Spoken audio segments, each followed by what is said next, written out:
So finally आ गई है मेरे पास टीवीएस की रॉनेन, और इसका रिव्यू जो है मैं एक रैंट से शुरू करूं प्लीज़। देखिए वो ज़रूरी है क्योंकि जब मैं इसका वेट कर रहा था ना तो मुझसे रहा नहीं गया, मैंने ना 2-3 रिव्यू देख लिए।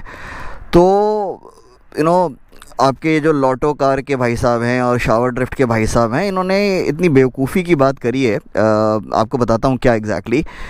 ये लोग ये भूल जाते हैं कि भाई तुम इसका टारगेट कस्टमर के लिए रिव्यू कर रहे हो, अपने लिए नहीं कर रहे हो।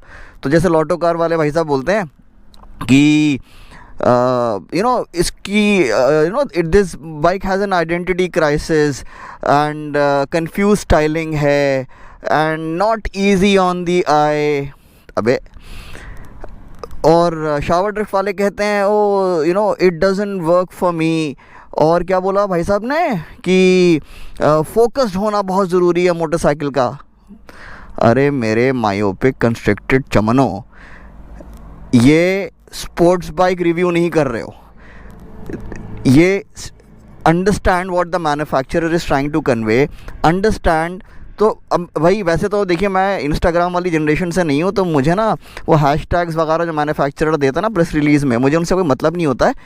इसमें ये बोल रहे हैं अनस्क्रिप्टेड, यानी कि बेसिकली भैया इन्होंने एक स्टैंडर्ड मोटरसाइकिल दी है and which is trying to be good at many things, which is how a standard motorcycle should be. Your job as a reviewer is to review whether it does all of that or not. अब भाई आप तो करेंगे नहीं, मैं करता हूँ। चलिए तो रैंट ओवर, रिव्यू शुरू करते हैं। तो देखिए स्टाइलिंग जो है वो सबका पर्सनल मैटर है, और ईमानदारी वाली बात, हाँ डिज़ाइन पर्सपेक्टिव से प्योरली ऑब्जेक्टिवली स्पीकिंग हंटर जो है वो ज़्यादा खूबसूरत है, पर ये बुरी नहीं है। हंटर 10 साल बाद भी अच्छी लगेगी। इसका आप बताइए कमेंट सेक्शन में आपको क्या लगता है कि इसका जो बोलते हैं ना हम, जो क्लीशे है कि whether it this design would age gracefully और नॉट। छोटी सी बात है यार, आज अच्छी लग रही है ना, ले लो, बात ख़त्म है। ज़िंदगी का भरोसा है नहीं, अभी जो चीज़ अच्छी लग रही है 10 साल बाद कैसे लगेगी, 10 साल बाद की गारंटी है आपकी खुद की। तो बाइक की स्टाइलिंग से क्या गारंटी लेना है यार आपको अभी अच्छी लग रही है ले लो, नहीं अच्छी लग रही है मत लो, बात ख़त्म। तो देखिए ये हो गई स्टाइलिंग की बात। मैं आपको बता दूँ, इसको मैं जो पिछले 5-6 दिन से चला रहा हूँ भैया, बहुत लोग मुड़ मुड़ के देख रहे हैं। उनको लगता है कि यार एक्चुअली अगर आप देखें कि कुछ लोग होंगे जो इसकी जिस दिन टेल टाइडी कर दी किसी ने, उस दिन भाई इस पे ना लोग डुकाटी का बैज लगा के घूम रहे होंगे, डुकाटी का या ट्रायम्फ का। क्योंकि देखिए आगे ही होती है हेडलाइट, और कहाँ होती है। तो जो हेडलाइट है उसमें वो टी दिख रहा है आपको, तो आप समझ जाइए। खैर अब एक फटाफट आपको एक चीज़ और दिखा दूँ मैं यहाँ पर। अच्छा, जो चीज़ आपको किसी ने नहीं बताई होगी, ये इसका जो चैसी है, इसका जो फ्रेम है बेसिकली, ये आपको दिख रहा है, ये 2 डंडे आ रहे हैं, तो इसको आप ट्विन डाउन ट्यूब बोलते हैं, क्रेडल फ्रेम बोलते हैं। पर एक्चुअली जो क्रेडल होता है ना, वो क्रेडल इसीलिए बोला जाता है कि वो पूरी जो 2 डंडे हैं वो दे क्रेडल दी इंजन, वो पूरा ऐसे करके जाता है। ये बोल रहे हैं कि ये है, क्या बोलते हैं इसको, double cradle split stiff something जो भी है। तो अब तो बेसिकली ये देखिए यहाँ पर ये आके ख़त्म हो रही है और बीच में कुछ नहीं है, पर this is not mounted as a stressed member. I wonder why. I think ground clearance बढ़ाने की वजह से, क्योंकि अगर ये पूरी क्रेडल लेते और उसके ऊपर इंजन माउंट करते तो ग्राउंड क्लियरेंस, जहाँ I could be wrong, but मुझे तो ये समझ में आ रहा है, क्योंकि अगर मैं अभी इसको देख रहा हूँ ना, तो इन्होंने जिस तरीके से इसको माउंट करा है, ये इंजन थोड़ा ऊपर की तरफ है। तो बहरहाल, so basically even though it is not mounted as a stress member, ये पूरी क्रेडल नहीं है। मतलब मैं ये आपको इसलिए भी बता रहा हूँ, जिसकी ये बात मैं बाद में करता, चलिए अभी बता देता हूँ। भाई इतने सारे वाइब्रेशन इसमें है, इसको एज अ स्ट्रेस मेंबर ही आप लगा देते, but I am sure they would they must have had a valid reason. और कभी मौका मिला तो इनके इंजीनियर से पूछूंगा कि स्ट्रेस मेंबर की तरह आपने इसको क्यों नहीं यूज़ करा और इसकी क्या वजहें हैं। It would be an interesting conversation. और एक और इंटरेस्टिंग चीज़ आपको बताता हूँ, फैट बार। ओके, आपको नहीं पता तो आप ये देखिए यहाँ इसकी ये थिकनेस जो है ये ज़्यादा है। तो बेसिकली नॉर्मली जो आप हैंडल बार्स देखते हैं वो पूरी यूनिफॉर्म थिकनेस होती है और 22 mm होती है उनका जो डायमीटर होता है, पतला होता है हैंडल। ये सेक्शन 28 mm है। जो लोग थोड़ा सा रुचि रखते होंगे, रुचि में नहीं ऑफ रोड मोटरसाइकिल्स में, उनको पता होगा। एक और मोटरसाइकिल है सिंगल सिलेंडर, उसके अंदर भी फैट बार आता है। आप मुझे कमेंट सेक्शन में बताइएगा कि कौन सी मोटरसाइकिल है वो, ठीक है। तो फ़ायदे क्या हैं? ज़ाहिर सी बात है ज़्यादा मजबूत है और तभी वो आपका मोटोक्रॉस बाइक्स के अंदर यूज़ होता है, क्योंकि उनको ज़्यादा मजबूत हैंडल चाहिए होता है। यानी कि जब वो कुदा रहे हैं तो हैंडल टूट के हाथ में ना आ जाए। तो और टीवीएस ज़ाहिर सी बात है थोड़ा इसको ऑफ रोड के लिए भी बोल रहे हैं कि तभी इन्होंने बिग ब्लॉक पैटर्न टायर्स दे रखे हैं। ऑफ रोड में आप इससे अच्छी खासी यार कच्चे रास्तों पे आप ले जाना चाहते हैं, आप ले जा सकते हैं। और एक चीज़ आपको और बता दूं, फिर चलते चलते बात करेंगे, चलाते चलाते। यार एडजस्टेबल लीवर्स इसमें दोनों तरफ हैं, ठीक है। 2014 में आप गूगल करिए Kawasaki Ninja 1000 review bike advice ही मत डालेंगे, कावासाकी निंजा 1000 रिव्यू इंडिया डालिएगा। होपफुली टॉप 3 में आपको अभी भी मिल जाएगा।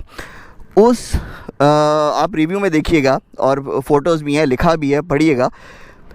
Clutch lever is not adjustable for span, only the brake lever is. और आज ये नौबत आ गई है कि टीवीएस जो है वो इस सेगमेंट की बाइक में 1.5 लाख रुपए की बाइक में आपको ये मिल दे रहा है। और क्या लोग हैं यार, ऑफ कोर्स 1.5 लाख की जो एक शोरूम प्राइस है वो इसके नीचे वाले वर्जन का है, बेस वर्जन का है। इसका अप्रॉक्सीमेटली 1.7 लाख है। हाँ, तो 1.7 लाख में भी ये मिल रहा है, बहुत बड़ी बात है यार। तो अब चलाते चलाते बात करते हैं। ISG यानी कि ये स्टार्टर मोटर नहीं है, जो ऑल्टरनेटर है वो ही स्टार्ट कर रहा है आपकी गाड़ी। तो एक बार ऐसे नॉर्मली अगर ऐसे घूमता है, स्टार्ट करने के लिए ऐसे घूमा तो बेसिकली जो चाचा है वही भतीजा है, जो भतीजा है वही चाचा है, चाचा कोई है ही नहीं। तो स्टार्टर मोटर नहीं है, ऑल्टरनेटर जो है वो बैटरी तो चार्ज कर ही रहा है। स्टार्ट करते टाइम उस टाइम पे वो आपकी क्रैंक को घुमाता है और इंजन स्टार्ट कर देता है। तो अब हम चलते चलते बात करेंगे।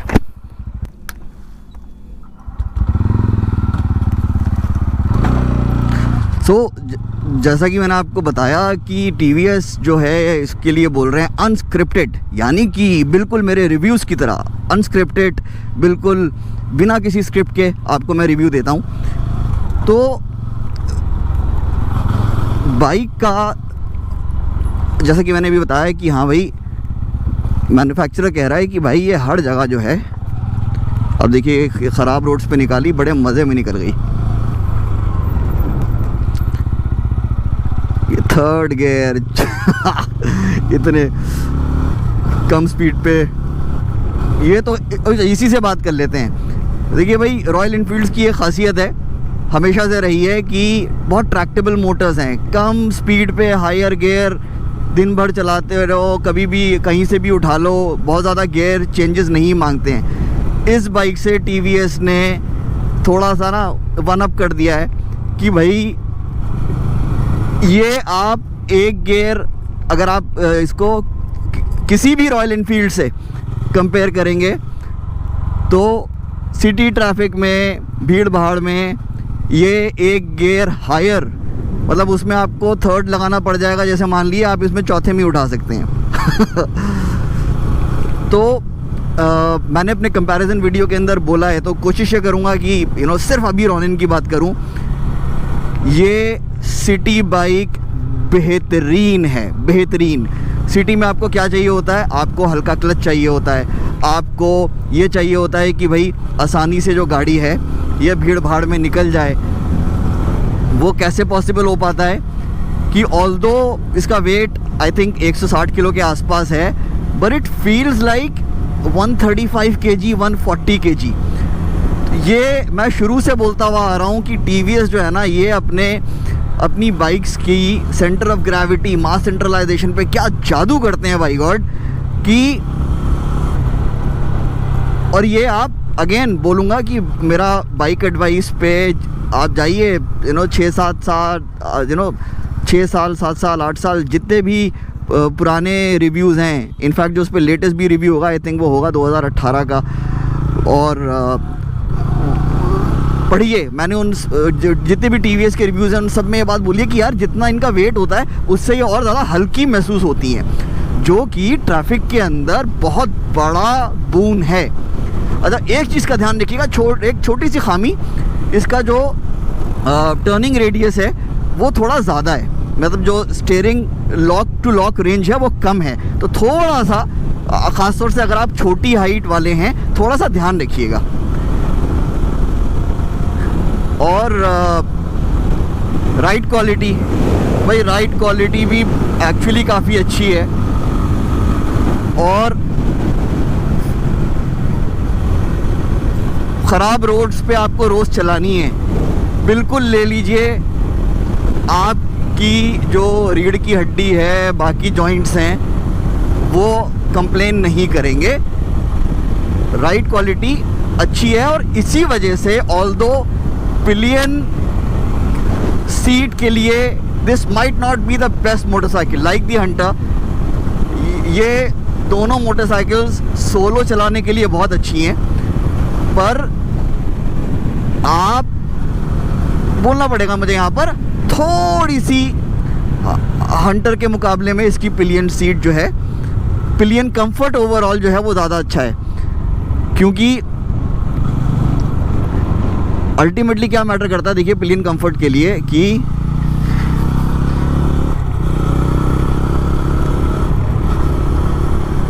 सीट का साइज़, सीट का शेप की, और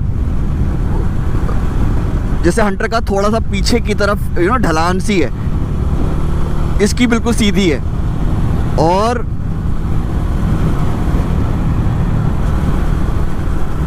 तो जब मैं हंटर के पीछे बैठा था तो मुझे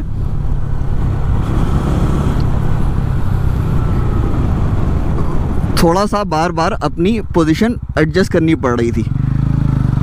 इसके साथ ऐसा नहीं हुआ, इसमें आप बैठ गए तो आराम से बैठे हैं। एक चीज़, हंटर के जब आप पीछे बैठते हैं तो उसमें राइट साइड पे हील के लिए अलग से ब्रैकेट बना रखा है, इसमें नहीं है। लेफ़्ट साइड में इसमें मैं आपको दिखा दूं फटाफट, चलिए अलग से शॉट डाल दूंगा। तो लेफ़्ट साइड पे भी जैसे उसमें साड़ी गार्ड से कनेक्टेड है फुटरेस्ट, तो वो थोड़ा सा आपको मिल जाता है जगह रखने की, इसमें ऐसा कुछ नहीं है। तो जो लेडीज़, मैं सबको ये बोलता हूँ, लेडीज़ प्लीज़ ऐसे बैठा करिए, आप पीछे भी दोनों पैर एक तरफ करके मत बैठा करिए। पर जाहिर सी बात है जो एल्डरली लेडीज़ हैं वो ऐसे बैठना प्रेफर करती हैं, तो उनको थोड़ा लंबे टाइम के लिए इस पर बैठने में दिक्कत हो सकती है, इस बात का आप ध्यान रखिएगा। पर अगर आपकी गर्लफ्रेंड, वाइफ या इवन मदर, आंट जो भी हैं, जो इस पे बैठना बाइक पे बैठती हैं आपके साथ, और अगर वो नॉर्मल ऐसे बैठती हैं क्रॉस लेग, वो एक पैर इधर एक पैर इधर, तो उनको ज़्यादा प्रॉब्लम नहीं आएगी। मैं ये बोल सकता हूँ कि हाँ कंफर्टेबल रहेंगी वो। Again at the cost of reputation, Hunter से थोड़ी सी ज़्यादा कंफर्टेबल है। ओवरऑल एक्सपीरियंस पिलियन का ज़्यादा अच्छा है इस पर, क्योंकि इसकी राइड क्वालिटी ज़्यादा अच्छी है हंटर से, इसलिए। परफॉर्मेंस 0 to 100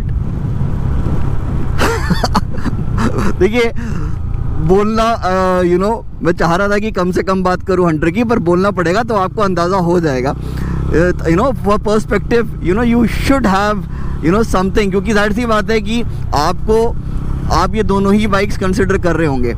तो 0 to 100 in gear acceleration, this is quicker. Top speed almost same है, हंटर की थोड़ी सी ज़्यादा है। और ब्रेकिंग दोनों गाड़ियों की बहुत अच्छी है।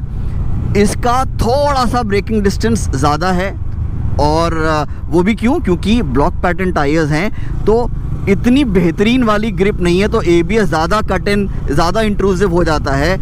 और देखिए ब्रेकिंग आपकी कितनी भी अच्छी हो, मतलब ब्रेकिंग जैसे कहते हैं ना कि रोटर कैलिपर कितना भी अच्छा हो, टायर्स अगर साथ नहीं देंगे तो नहीं होगी। बुरी नहीं है, बस आपको समझा रहा हूँ कि how does braking work. So basically दिखाई देता हूँ यार, ठीक है, रुक गई, और जल्दी रुक सकती थी, पर वही वाली बात है ना कि फिर आपको ऑफ रोडिंग भी तो करनी है ना। जो रोड बायस टायर्स होंगे, बिल्कुल जैसे कहते हैं ना कि जो बिल्कुल रोड पे चिपक के चलेंगे, वो ऑफ रोड में फिर आपका साथ छोड़ेंगे। तो ये कॉम्प्रोमाइज़ अच्छा है। फ्यूल एफिशिएंसी, भैया फ्यूल एफिशिएंसी आप अपनी अभी स्क्रीन पे देख रहे हैं। और क्या बचा, और क्या बचा, और क्या बचा? हाँ, सबसे इम्पोर्टेंट चीज़ भैया, टूरिंग के मतलब की नहीं है ये। 60 पे वाइब्रेशंस शुरू हो जाते हैं, जो कि आप 80 तक झेल लेंगे। एक्चुअली 80 तक एक्चुअली झेलना इज़ द रॉन्ग वर्ड, आप शायद नोटिस भी ना करें, आपको पता होगा कि हाँ हल्के हल्के हैं, पर उससे प्रॉब्लम नहीं होगी। 80 से आपको इरिटेशन शुरू हो जाएगा वाइब्रेशंस को लेके, और 90-100 पे तो आप कहेंगे नहीं यार मैं 80 पे ही चलाऊँगा इसको। तो अगेन बोलूँगा, हंटर और ये दोनों सिटी बाइक्स हैं। हाईवे के लिए आपको लेनी है, हंटर लेना, ये मत लेना, या फिर बी प्रिपेयर्ड 80 पे आप चलते रहो।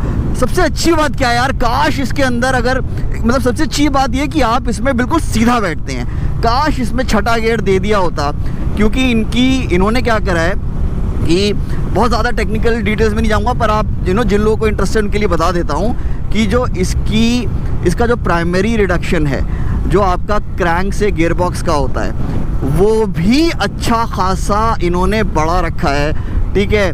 और जो सेकेंडरी रिडक्शन है, जो स्प्रॉकेट्स का होता है, वो भी अच्छा खासा बड़ा रखा है।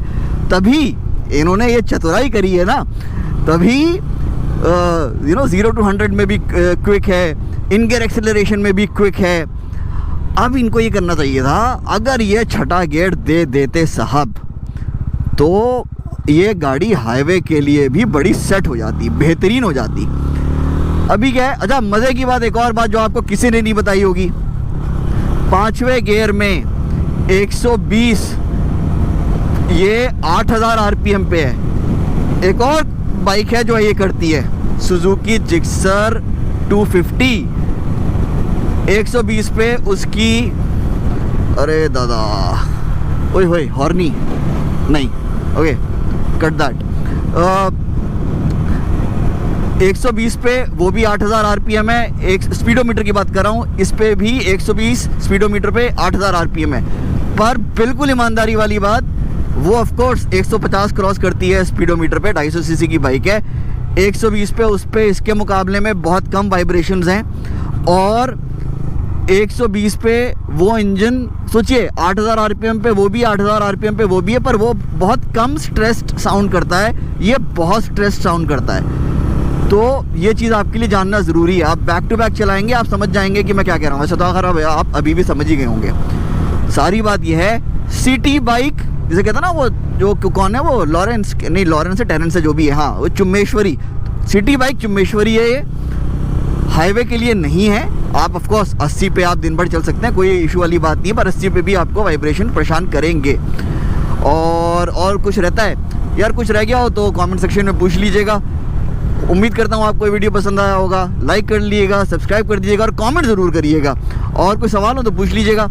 और बहुत बहुत शुक्रिया देखने के लिए। बहुत जल्द मुलाकात होती है नए वीडियो के साथ। Bye bye.